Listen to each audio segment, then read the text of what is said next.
Oh my gosh. Haven't done these in a while. So, hey, welcome to the Wyatt Olinger podcast. Again, I think this is episode 9 now. So, yeah, we're doing pretty good. So, 2024 is coming to a close now. It's almost like the year never even happened to begin with. How sad, but it is what it is. So, this special edition of my podcast is for all the Riley's Park fans out there. Looking at you, Talia. And Riley's Park, for me, was a crazy Olinger tune to put together, let me tell you. So, the idea for Riley's Park came around early 2023, I think. It was like sort of around the time that Rated E for Epic premiered, where I was like I was trying to find something different to do for some new Olinger tunes that would be premiering later in 2023, and I was developing Cassandra Collector and Night of the Nights around the same time, but Riley's Park was the one I was putting a little more effort in. Pardon the crinkling, Valerie's in here with me, just up to her usual shenanigans. So, the idea for Riley's Park was first conceived in March of 2023, where all the Olinger tunes before had, a bit of an edge, square, pointy, spiky edges, or whatever you want to call them. But for this specific show, I wanted to be more chill and casual with circular rounded edges, you know what I mean? Something that a viewer could probably better relate to. So, and there were a lot of fond memories of being at a park, being a kid at a park with all your friends, because those are some of the best memories, right? So I thought, maybe the next Olinger tune could be about a bunch of crazy kids at a park. That would work, right? Because I've never done something like that before. I didn't really know what I was going to really call this show yet, and I just had the idea of a park written down, and I realized okay, what is the main kid's name gonna be? I was thinking about a typical everyman sounding name before I just kind of settled on Riley. I don't remember where I got that from. I just kind of pulled it out of the air like I do with 99% of my other names that aren't from Experiments in Beverly Hills, because let's be real. And I was like, Riley, okay, that's going to be a nice fit. And yeah, I'm aware Riley is usually a girl's name, but so there are actually boys named Riley out there too. I've met a few. And Riley was going to be the leader of these kids that go to this local park in the town, also Riley's Park was also sort of based on what I wish my childhood could have been more like, because, I didn't always grow up with a supportive group of friends, but it wasn't really that hard for me to figure out what exactly one was. And in March of 2023, I was doing a bit of planning, some in my head. I was taking a few notes and drawing some concept art. And I was just and I already created Riley's design by that point, except Riley originally did not have the blue stripes on his shirt. He just wore an all white one under a yellow blazer. The yellow jacket was always there, but he was originally going to wear an all white shirt. And I was like, what? I think I added the blue stripes sometime later, because the plain white shirt just didn't look quite right to me. Just it looked a little plain. So yeah, I also, by this point I also had created the twin characters, Leon and Liam. I think they were the first characters I made directly after Riley. Just I think Riley, Leon, and Liam were the only three in the beginning. And then a little while later, I added the Anne character and then the Michael character. And yeah, so Riley, the twins, Anne and Michael were the first 5 characters ever made. And they were the only 5 for a while. And then in April, I animated in PowerPoint like a 4-minute test pilot. But I filmed it like I do a typical everyday Olinger Tune episode, but I never put it onto YouTube. Like, it's lost media.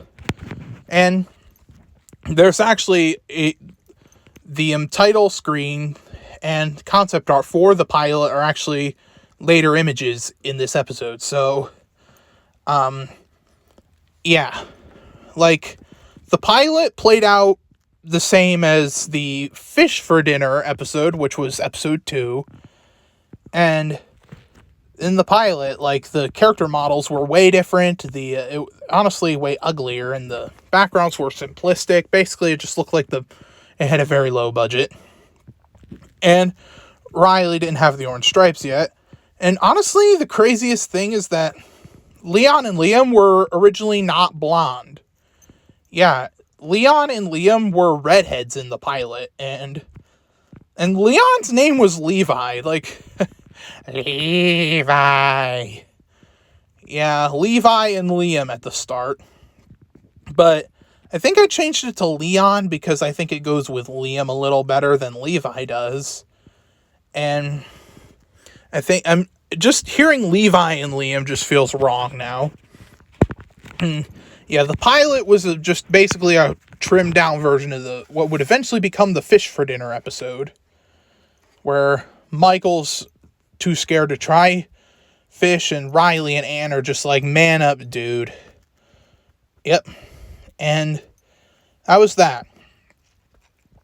After I filmed the pilot, the pilot was made back in April, so it was even before Squirrels came out. Like, for Riley's Park, I also sort of based some of the characters' quirks on some of my own real life friends. Like, for example, Riley wears yellow and blue, which were the colors of the Wyatt character back in the earlier generations. You know, because in a way, Riley is like a lot like myself when I was like 10 or 11. And Leon and Liam were based on twin brothers I was friends with named Holden and Hunter. You may remember them as members of the Daydream team, but yeah, Holden and Hunter were also sort of the inspiration for Leon and Liam. As Leon and Liam, like Holden and Hunter, also have like inverted shirt colors. Like, I don't know if you noticed yet, but Leon wears a purple shirt with a green stripe, and then Liam just wears the opposite, a green shirt with a purple stripe.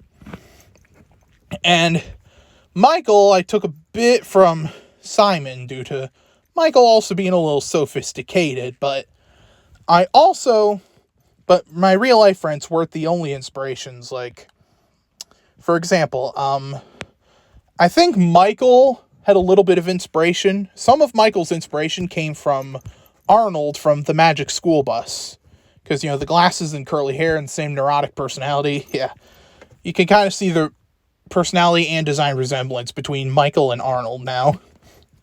And, yeah, and after the pilot was done, I eventually created 3 more characters that would eventually become Trevor, Sarah, and Desmond.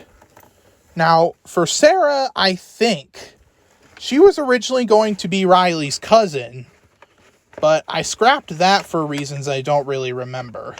I think it had to do something with the fact that it would just be kind of awkward for just Riley's cousin to be at the park for some reason.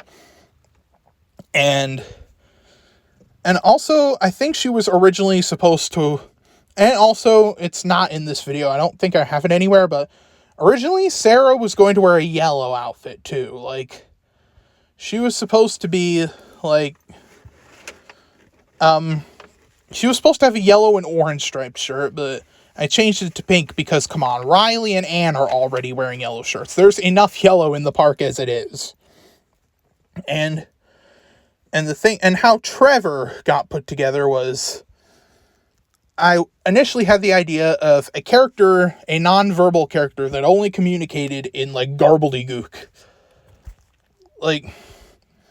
Like Trevor, he's like the wild one. Like, he wears this green and blue striped jacket, but is completely shirtless underneath. So the other kids just stare at his belly button all day.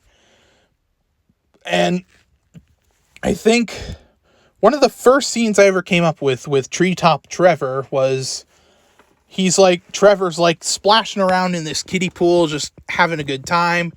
And Riley's like, "Oh, you having fun in the pool there, buddy?" And Trevor, because at this point his main concept is that he was some crazy hyperactive child who only spoke in like garbledy-gook, and he goes like, and then Riley mentions like all these types of fish, and when he mentions sharks, Trevor freaks out because he thinks a shark is in his pool and is going to eat him.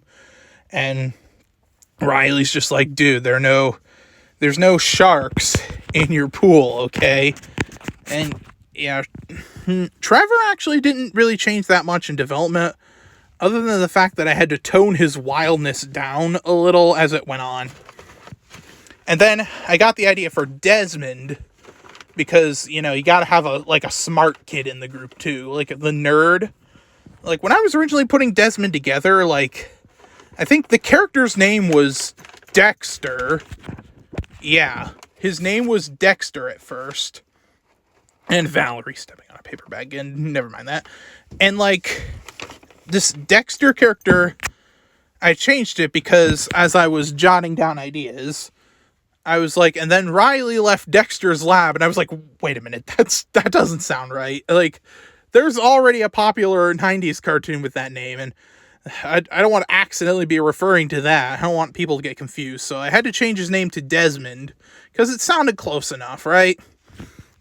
Plus, I never named a character Desmond before, so, yeah, hey, it fit, right? And also, I think I was originally supposed to give Desmond hair.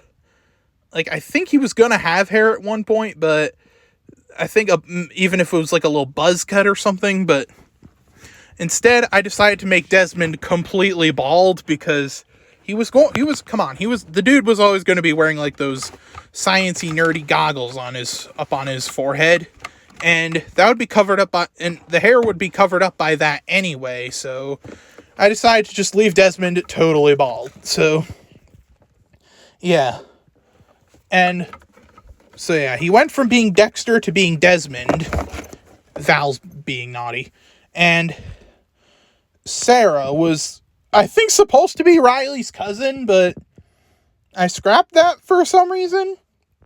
It was also around this time that I decided to change Levi's name to Leon, because I was like, okay, you know what, Levi and Liam, yeah, that ring ain't working. Like, I wanted the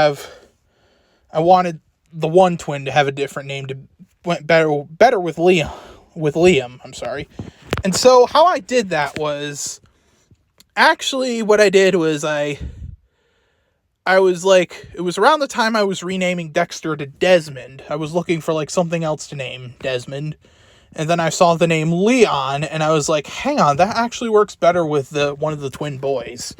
Who was then Leon and Liam.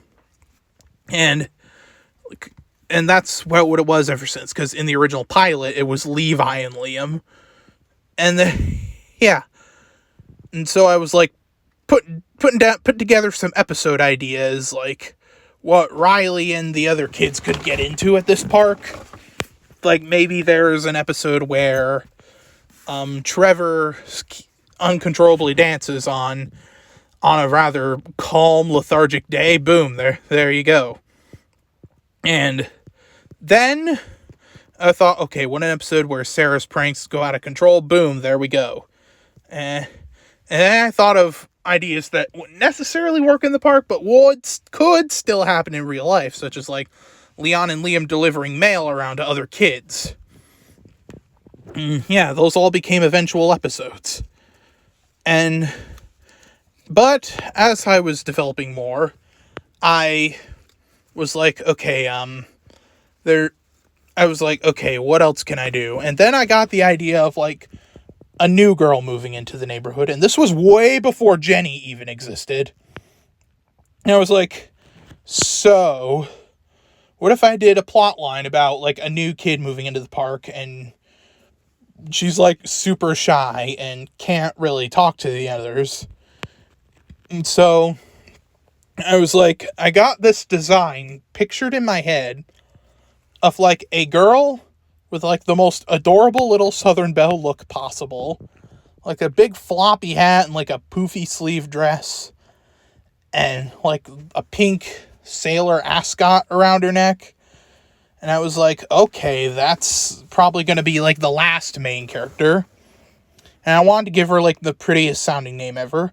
I was actually considering naming her Lucy at one point.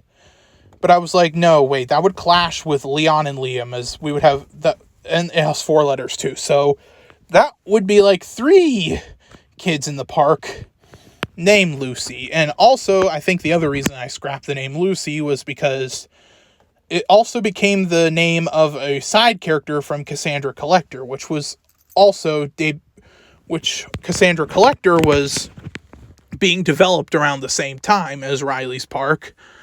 It was another Olinger cartoon coming out at the time, so I decided to just use the Lucy name on a character from Cassandra Collector, and that Lucy became like Jimmy's best friend. And so at the end, I thought of the perfect name for like the last character I created, and that was Crystal. Yeah, Crystal was a bit of a late addition to the cast, and that is, I don't know why that was because, and that's actually the reason why the first few episodes have Crystal having just moved into the neighborhood and she's too shy to talk to everybody else. And so I was just like, okay, so she's just moved in and is a little bit too shy to talk to the others. Like, in the first couple episodes, Crystal doesn't ever see or talk to anyone besides Riley. And as the show progresses, Crystal gets to know the other kids a little better, and she has no problem going up and talking to the others whatsoever. I guess that's why in the first episode, Crystal was like the last character we were introduced to. Because, you know, Riley didn't want to go straight to her just yet.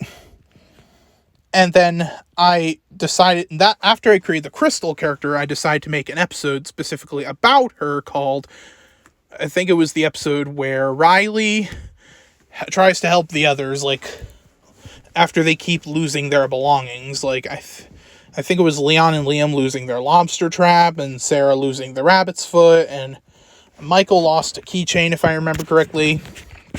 And Crystal ends up finding them, but she's too shy to just go up and give them back to the kids. So she's just like, I'm just going to put it in a spot where they will 100% find it. And Trevor's the only one witnessing these, but his gobbledygook prevents him from, like, actually going up and saying, hey, the new girl is finding your crud. And, yeah, that's, like, an episode idea I came up with that eventually became episode 3, Where Did It Go? And, yeah, it's not just the characters, but the park itself changed quite a lot in development. Like, for example, I think Michael's, like, little clubhouse area, like, Michael has this, like, tiny house in the park. It's supposed to be one of those, like, little plastic playhouses you'd see in backyards. I'm sure some of you may have had it as a kid. But Michael was originally supposed to hang out in a giant plastic mushroom, like a little Smurf house, before I decided to just make it a little playhouse instead, because that's a little more realistic. It'd just be kind of silly to live in a giant Smurf house. But then again, Michael doesn't really live in there. He just has a little fort there that he just kind of keeps some extra belongings in that he doesn't have enough room for at home, which if you haven't figured out by now, Riley and Michael actually live in the same apartment. Michael lives on the bottom floor and Riley lives on the top floor. And yeah, I was putting more of the show together, and like by then I was almost ready, except I had to create another new character, and I wanted to create like another friend of Riley's who never hung out at the park like the rest of them. but instead went around places. So that's how I created the Bianca character. Like, Bianca's purpose was originally, I wanted Bianca's purpose to sort of be like the Uncle Matt from Fraggle Rock, the one character who just goes out into the real world and just, while the others stay in the main setting, and this one's just chilling out in the real world. That's what I kind of wanted Bianca to be like. But due to the serious time constraints of PowerPoints, Bianca really just only swoops in, just chats with Riley a bit, and then dips. Like, if Riley's Park was a full half-hour show, like, Bianca would probably, like tell a full story, or give Riley something that would probably relate to the main plot of the episode. Yeah. Like, Bianca's stories could kind of be like the Uncle Matt postcards from Fraggle Rock, now that I think about it. But, no. I think Bianca just showing up just once is okay enough. And yeah. And then Riley's Park officially premiered on August 22nd, 2023. Welcome to the Park was the first episode, and it was actually one of the last season 1 episodes I came up with, because I don't remember. I just wanted the first episode to be like sort of introducing the characters, who everyone is, and I reworked the old pilot into episode 2, Fish for Dinner, except in the actual episode 2 of Riley's Park now includes like new scenes of Trevor being afraid of sharks and Crystal painting a picture of the Great Barrier Reef. Like, the pilot ended after the scene where Michael tastes the fish and realizes, hey, this is actually pretty good. So Michael tastes the fish and enjoys it, and that's where the pilot ended. But in the actual episode 2, it just keeps going with the new material, since I don't think Trevor existed in the pilot, so his scene wasn't included for obvious reasons. And Crystal wasn't in the pilot either, so I added her scene later as well. So yeah, that's how Riley's Park got put together. And as I was developing season 1, I ended up creating like new ideas for episodes, and like recurring characters like Hoagie D, Lacey, and eventually Jenny as a new main character for season 3. Since, season 3 is probably going to be the last season of Riley's Park, and I just wanted I wanted season 3 to be different from the 2 that came before, so I added a new character named Jenny, who, fun fact, was also originally supposed to be Riley's cousin, but I scrapped that idea again, because, like, why would Riley wait 26 episodes just for his cousin to show up at the park, right? So yeah, Riley having a female cousin was an idea I scrapped it not once, but twice. And I guess all that developing paid off, because Riley's Park is actually like one of the most popular Olinger tunes out there, aside from Galactic Girls and maybe Experiments, only because it's been running for so long now, but I don't know, I digress. So that's gonna have to do it for this episode. Y'all keep watching Riley's Park, and tell me your thoughts, and I guess I'll be seeing y'all soon. Bye!